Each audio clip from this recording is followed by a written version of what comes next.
안녕하세요. 출판평론가 장동석입니다. 보통 서평 얘기하면 되게 어렵게 생각하세요. 근데 우리 어렸을 때부터 독후감 많이 써봤잖아요. 이 책이 어떤 내용이고 우리 사회에 어떤 함의를 던져줄 수 있고, 혹은 이 책이 잘 써졌다 못 써졌다 이런 이야기를 이제 전달해주는 사람들, 그런 사람들은 이제 서평가, 출판평론가라고 보통 이야기를 하겠죠. 저는 잡지사 기자를 먼저 시작했는데요. 두 번째 잡지사로 옮길 때 정말 운이 좋아서 서평 잡지 수석 기자가 됐었어요. 본격적으로 서평가로 활동한 건 한 17, 8년 정도 되는 것 같아요. 저는 신간보다는 고전과 세계문학을 조금 더 많이 읽는 편이거든요. 그래서 그 고전과 세계문학에 담긴 함의들, 당대성 같은 것들을 밝히면 오늘 우리 사회에 어떤 영향을 주었는지에 대해서 한번 생각해 볼 수 있잖아요. 기본적으로 하루에 한 권? 이틀에 한 권을 읽어야 진도를 나갈 수 있어요. 직업병 있죠. 제가 좋아하는 책은 그냥 아무데나 언제 어디서나 슬렁슬렁 막 읽거든요. 그런데 서평을 정색하고 해야 되는 책이거나, 이렇게 말씀드려서 죄송하지만 돈 받고 해야 되는 일이잖아요. 처음부터 ISBN 숫자까지 하나도 빼놓지 않고 읽는 게 저의 약간 직업병 아닌 직업병. 평의 노하우. 저는 주변 관찰을 굉장히 많이 하려고 노력하는 편이에요.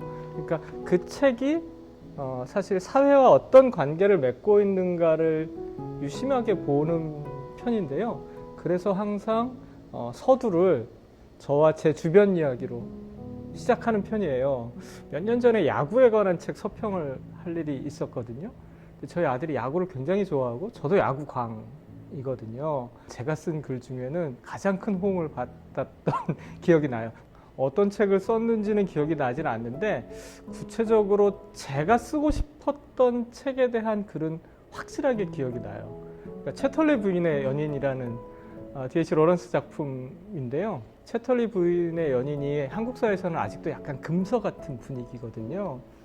그 80년대 차탈의 부인의 사랑이라는 그 실비아 크리스탈이라는 그 네덜란드 배우가 워낙 유명했기 때문에 이 영화가 약간 금기시되는 영화였고, 이 채털리 부인의 연인까지도 약간 금서 아직도 많이 읽히지 않는 그런 분위기거든요. 이를테면 저는 금서를 오랫동안 읽기도, 찾아서 읽기도 했었는데, 그런 책들이 우리 사회에 어떤 영향력들을 줄 수 있을까? 몇백 년 전 책이, 100년 전 책이 뭐 이런 책들이 우리 사회에 어떤 영향을 줄 수 있을까? 이런 것들을 찾아내서 우리 사회가 잘 굴러갈 수 있도록 하나의 화두를 계속 제공하는 일, 그런 것들도 출판평론가, 서평가들의 역할이 아닐까, 그런 생각을 하고 있습니다. 저보다 10살 많은 형님이 계셨는데, 이제 저 초등학교 때 대학생이셨으니까 그 서가에 가면 굉장히 재밌는 책들이 많이 있었어요. 그래서 이제 그런 책들을 보다 보니까 이게 자연스럽게 책 읽는 게 이제 좋았던 거죠. 그러다가 6학년을 졸업하고 중학교 입학하던 해에 겨울방학 때 정비석 선생의, 지금은 사라진 출판사인데요, 고려원에서 나온 삼국지를 읽게 됐어요. 6권짜리 삼국지를 그 겨울에 겨울방학 때 다 읽었는데요. 제가 그 이후에 책의 세계에 빠지게 됐어요.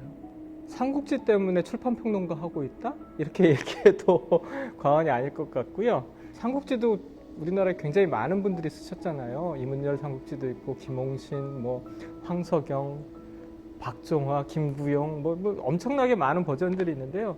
그런 책들이 저희 집에 이렇게 다 책장 하나가 삼국지일 정도로 해마다 읽다 보면 이렇게 뉘앙스가 조금씩 달라져요. 중학교 입학할 때 읽었던 삼국지에서는 유비, 관우, 장비밖에 안 보였어요.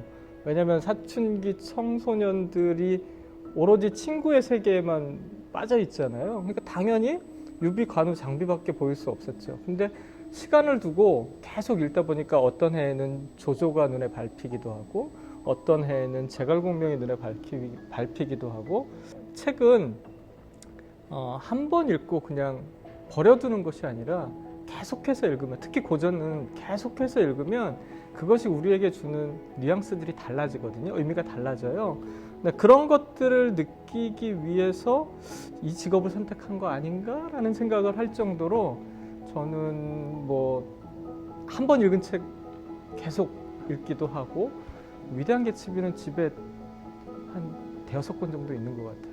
박경리 선생이 토지에서 그런 문장을 쓰셨거든요.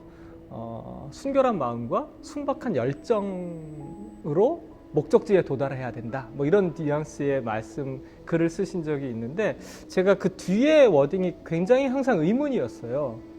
순결한 마음은 딱 이해가 되잖아요. 근데 순박한 열정이래요. 우리 보통 열정하면 뭔가 이렇게 폭발적이고 들끓어야 되는데 곰곰이 생각해 보니까 열정 자체가 굉장히 들끓고 폭발적이면 우리를 목적지까지 안내하는데 더 방해가 될 수밖에 없다. 열정 자체가 단순하고 순박해야만 오래 갈 수 있고 지속적일 수 있다. 저는 이미 기능적으로 서평가들이 많이 분화되었다고 보고 있어요.